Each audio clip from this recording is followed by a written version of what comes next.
Hi, welcome to Life Unravelled, where we unravel life's little mysteries. Today we're going to have a look at the knowledge of the world and how that knowledge of the world actually affects the way that we look at books. It's really important for us to understand and for our children to understand the relevance of the books. Otherwise, why would we read them? We want them to be able to go on wonderful adventures when they start reading their own books. And I know I've had a lot of joy from reading different adventures of different people, of reading life stories and being able to put me in that position where that book is. So we want to show the relevance of books to the kids. Let's get stuck into it. Literacy is a whole heap of different skills that kids need.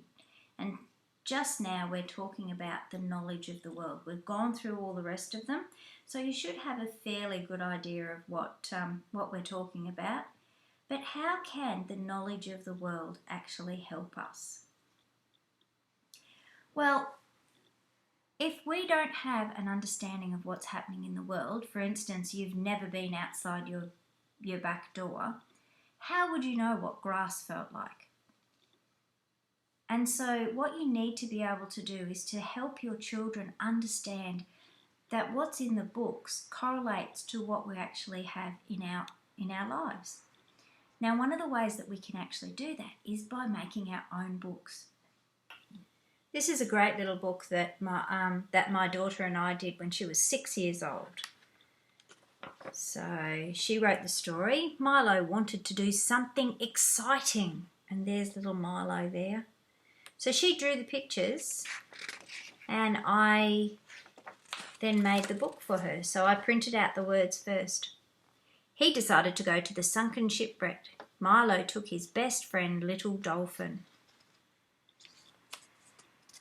So there she's drawn these pictures and made this up. Then they went to the sunken ship. When they got there, they went into the sunken ship. Milo said, "We better be careful." So she's added these words here because she decided that she thought it was important that they had more words. Suddenly, Milo looked out of the window and there was a shark. Milo and Little Dolphin were scared. Little Dolphin said to Milo, "Hey, the shark is the same colour as me." "Yes," said Milo, "but we better be careful."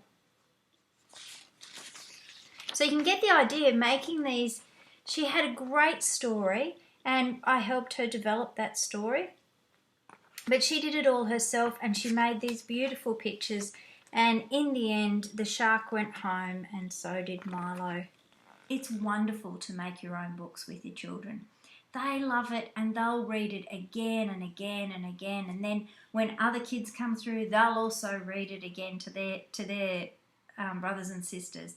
It's really a lovely thing to do. And nowadays with places like Snapfish, you can actually get it professionally printed, or even Apple Store do it as well. So there's many sites that actually do this. So what you do is you have an idea. When they're very little, you can do things like, "I like the park," "I like to swim," "I like Uncle Kingsley," "I like having coffee." And you put a picture of the activity, or even better, get them to draw it if they can actually start drawing. And then you write, "I like," and type the text. Now, by making these books, the kids then have an understanding of what they're reading and what they actually do. They have a synergy with one another and they can make a connection between the real life and the books. And it's making those connections that enables children to then experience new adventures through the written word. Now, the other thing you can do is make sure that you read books that have a subject that they've experienced before. For example, one of my favourite books, I've got so many favourite books, is The Hungry Caterpillar by Eric Carle. And if you have a look on one of his pages, when the little caterpillar has just come out of his egg, he goes through and he says, on Monday he ate through one apple, but he was still hungry. And so in that way, what you can actually ask your kids is, do you like apples? Oh, look at this apple. This is nice and red. Have you seen a red apple? Do we eat red apples? So you've got all of these sorts of questions, and that is helping them make connections between real life and the written word. Then you can have a look at the whole page and go, oh, which one is your favourite fruit? There's an apple, a pear, a plum, a strawberry and an orange. Oh, my favourite's orange. I love oranges. What's your favourite? So you can see you're starting to talk about the story when you're reading it. Now you might think, oh, that's going to distract them and not give them keep their attention going, but it actually does the opposite. It keeps their attention on the book, and it makes them start thinking about what is in the book and what information is there. Now, another really great thing to do is seeing how print fits into our world. So if you're going for a walk to the park or you're driving in the car, you can point out a stop sign or a give way sign. You can actually have a look at a map with the kids, and they can see that there's words printed there. They'll start to understand that those black marks that are on the paper are actually correlating to words. So have a look at a newspaper. Even have a look on your iPad at newspapers, and the kids can actually see those words coming out. One of the funniest things that I find is that nearly every 4-year-old knows the McDonald's sign. They may not have ever been there, but they've seen it so many times, and we all talk about it, that they would know what a McDonald's is. So even those logos that kids see all the time, they're important for the kids to be able to acknowledge and be able to refer back to you with them. Now, what we want to do by building this whole rich environment for the kids, what we're wanting to do is for them to understand the power of books. So what is the power of books? It can take you to amazing places. They can describe places that you have never been to or would never be able to go to.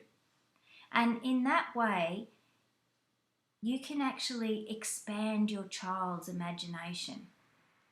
Now, the way that we do that is by getting them to understand how the book relates to their real life in the first place.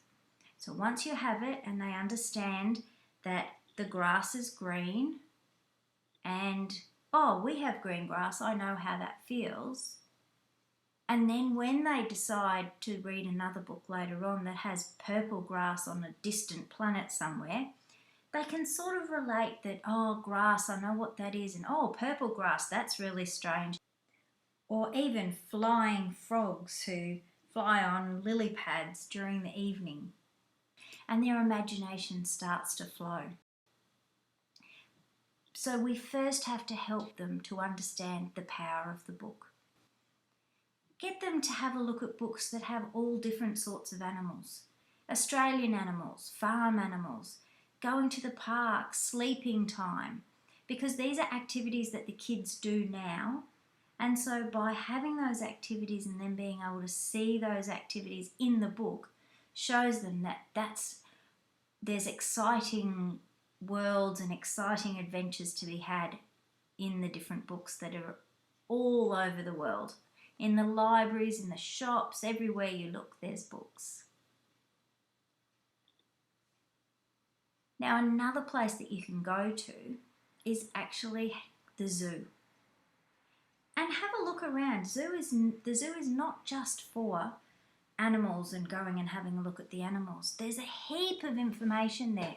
And taking your time, sitting and reading the different signs and relating those signs back to what you've known in the past is really, really important for the kids. Oh, I can remember we were going to the zoo. My daughter, when she was 18 months old, I used to say to her, oh, okay, what animal are we going to find today? And she would say, a sheep. And so we'd get in the car and we'd go for a drive, and I was an expert by this stage of finding sheep, cows, ducks, geese, goats. Oh, I could find a lot of them. But on her second birthday, what did she do? She said to me, I want to find a giraffe, Mummy. So, being a good mum, I racked my brain, decided I could go to the zoo to find a giraffe. So as we walked in, the lady at the counter suggested that we buy a yearly pass. And so I thought, well, it's her birthday, let's do that. So I bought a yearly pass, and because she was under 4, she was free. We went in, we had the best day. It was so much fun. But one of the most important things that happened out of that was that I was then able to, because the zoo was only about half an hour away from our house, I was able to go there for an hour at a time. And so Danica was able to go and see any animal that she wanted to. We would spend half an hour just sitting and watching the hippopotamus, for instance, or sitting and watching the giraffes or the zebras. Even she had a fascination for snakes. So we would go in and have a look at the snakes moving around and looking at different types of snakes. So it was so much fun. And because we could stay for just small amounts of time, because we had a yearly pass, we were able to really study those animals, have a look at all of the written work that was there, go into the library, have a look for some books on it, and then go back and see the animals again. It was such a great learning experience for her. So much fun, and she'll never forget that. She even still remembers little bits and pieces that have happened in our times that we went to the zoos. Those experiences together really builds family bonds. The other thing is the science centres are fabulous to go to, even when they're really little. Just going in for half an hour or an hour, I know it might seem like a lot of money, but it's really worth it when they're little to be able to introduce them to the whole written world.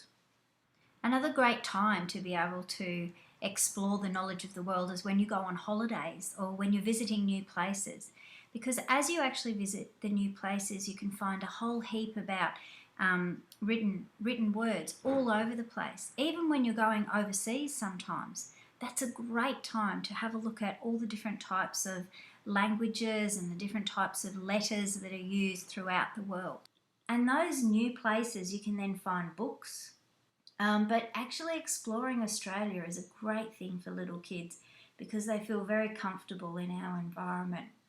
Exploring the sea and finding shells, going to the opera house, going to zoos all around Australia, even just going camping. That's a great opportunity for you to be able to make your own books, make some decoupage pictures and actually put those pictures into a book and do some writing. You write it and then the kids will read it back to you. It doesn't matter if they make a mistake, if they don't say the exact word that's on there. Don't correct them, just let them go, because if you correct them too much, they'll stop and you want them to learn.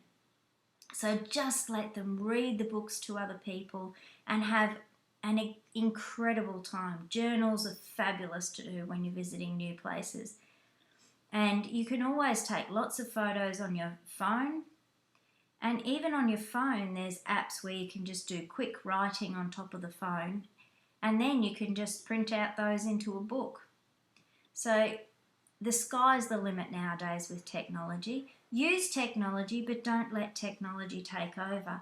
Really, the written word is what we are actually writing, what they can physically hold is really, really important when they're very little. So go and enjoy, go and explore, have lots of experiences with your little one. You will never regret a second that you spend with them. And remember that they have short attention spans. So don't worry if you've gone there and you want to spend a whole day and they can only cope for an hour or two. That's okay, it's not a waste of money. You are building a huge library in their head and a great environment that's rich in reading and rich in words and rich in language and literacy. Thanks so much for listening to us today. Well, I've had a great time. I hope you have too. I hope you've got some little bits of information out of that. Make sure that you have a look at the fact sheet that we have that goes with this, and we'll see you next time.